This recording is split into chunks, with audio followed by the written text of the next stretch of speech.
काल ब्रह्म, सदाशिव और दुर्गा से विष्णु, ब्रह्मा और शिव का जन्म हुआ। श्री शिव पुराण में इस प्रमाण में कहा गया है कि परब्रह्म, जो शारीरिक रूप से विहीन है, भगवान सदाशिव केवल उसके शारीरिक रूप हैं। उसके शरीर से एक शक्ति निकली। वह शक्ति अंबिका, प्रकृति, दुर्गा के रूप में जानी गई, त्रिदेव जननी, तीनों की माता, जो श्री ब्रह्मा जी, श्री विष्णु जी और श्री शिव जी को जन्म देती है और जिनके 8 हाथ हैं, जिनमें वे विभिन्न शस्त्रों को पकड़ती हैं।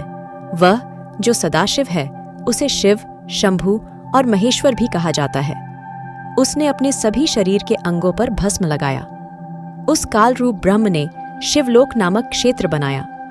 फिर वे दोनों पति पत्नी की तरह व्यवहार करते थे, जिसके परिणाम स्वरूप एक पुत्र का जन्म हुआ। उन्होंने उसका नाम विष्णु रखा।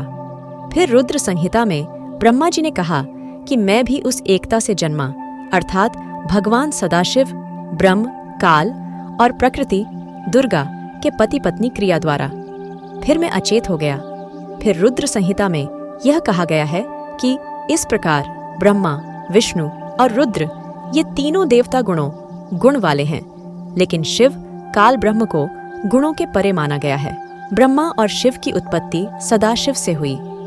एक ओर कहा जाता है कि भगवान सदाशिव केवल श्री ब्रह्मा के रूप में रखकर उत्पन्न करते हैं, श्री विष्णु के रूप में रखकर वह संरक्षित करते हैं और शिव के रूप में रखकर वे नष्ट करते हैं। फिर लिखा है, जिससे कि ब्रह्मा, विष्णु और रुद्र, शिव आदि पहले से ही उत्पन्न हुए हैं। वहीं महादेव सर्वज्ञ और संपूर्ण विश्व 21 ब्रह्मांड के भगवान हैं। शिव पुराण में हमने सुना है कि भगवान सदाशिव ज्योति निरंजन तेजी से प्रसन्न होते हैं। वह दयालु हैं। भगवान ब्रह्मा, भगवान विष्णु और भगवान महेश, इन 3 देवताओं को सदाशिव के भाग से उत्पन्न माना गया है। शिव पुराण में श्री ब्रह्मा जी ने कहा, उत्कृष्ट मुनि नारद, मैंने तुम्हें सृष्टि की क्रमवारता का वर्णन किया है। इस ब्रह्मांड का पूरा क्षेत्र भगवान सदाशिव के आदेश के साथ मैंने बनाया है। भगवान सदाशिव को परब्रह्म परमात्मा कहा जाता है।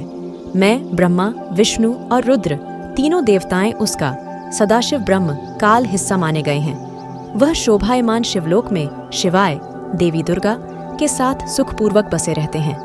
महाशिव, सदाशिव स्वतंत्र दिव्य हैं, गुण और एक रूप समान हैं। इसी शिव पुराण में श्री ब्रह्मा जी ने कहा है कि नारद, जो गहना मोती के समान स्पष्ट, निर्मूल्य, अव्यक्त, अविनाशी है, जो ब्रह्मा, रुद्र और विष्णु और अन्य देवताओं के दृश्य में भी नहीं आते हैं, जिन्हें शिवत्व नाम से प्रसिद्ध किया जाता है, जो शिवलिंग के रूप में स्थित हैं। AUM मंत्र का जप करके उस भगवान सदाशिव की पूजा करें। उपरोक्त वर्णन शिव पुराण से है, जिसमें स्पष्ट है कि श्री ब्रह्मा, श्री विष्णु और श्री शिव के अलावा एक और भगवान है।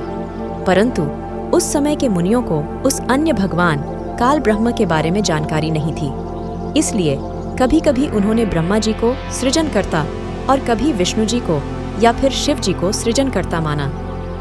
श्री ब्रह्मा, श्री विष्णु और श्री शिव जी भी काल ब्रह्म, क्षर पुरुष को अज्ञानी थे। पुराण में उपरोक्त सृष्टि के वर्णन के साथ पाठकों को काल ब्रह्म, क्षर पुरुष, परब्रह्म, अक्षर पुरुष और उनसे भिन्न परम अक्षर ब्रह्म अर्थात पूर्ण परमात्मा के बारे में ज्ञान प्राप्त होता है।